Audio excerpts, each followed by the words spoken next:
susah orang nak cakap apa. Yang penting kita ada gaya.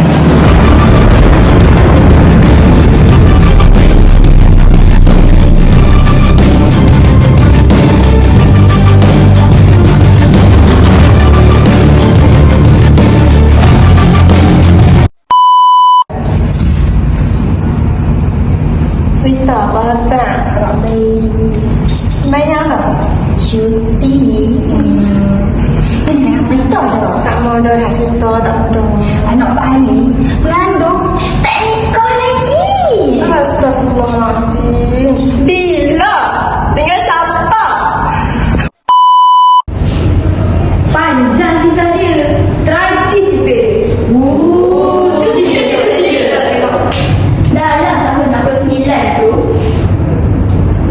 Sebelum tahun 70. Selepas tahun 68. Tapi sebelum tahun 71. Betul. Jadi tahun 70 tu selepas tahun 69 dah.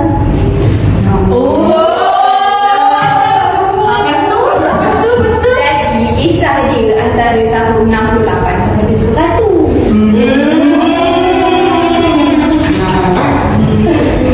Tahun 69 pula selepas tahun 68.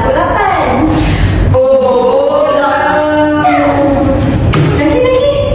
Jadi dia punya cerita dia tu habis kat tahun 71. Tak sambung. Kenapa datang kemari? Hari ni patut kita berkahwin, Mak Jan. Kenapa Mak Jan buat kita begini, Mak Jan? Hari ni kita kebun hari, Mak Jan. Mak Jah bukannya sengaja.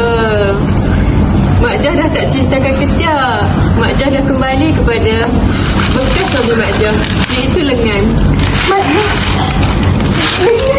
kita tak jauh, Mak Jan. Ya, tak jauh. Tapi Mak Jah lagi sayangkan lengan. Sudah. Tidak, Mak Jan. Sudah.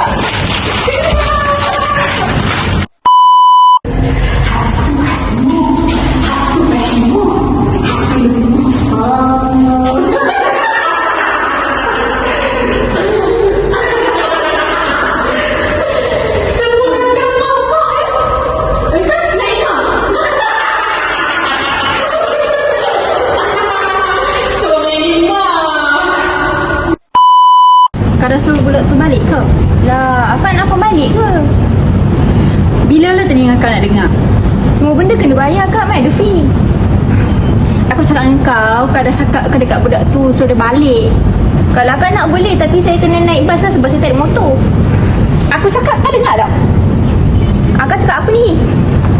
Aku cakap dengan kau, dah cakap ke dengan budak tu kata suruh dia balik. Budak tu tinggal kat Melaka kak. Sudahlah.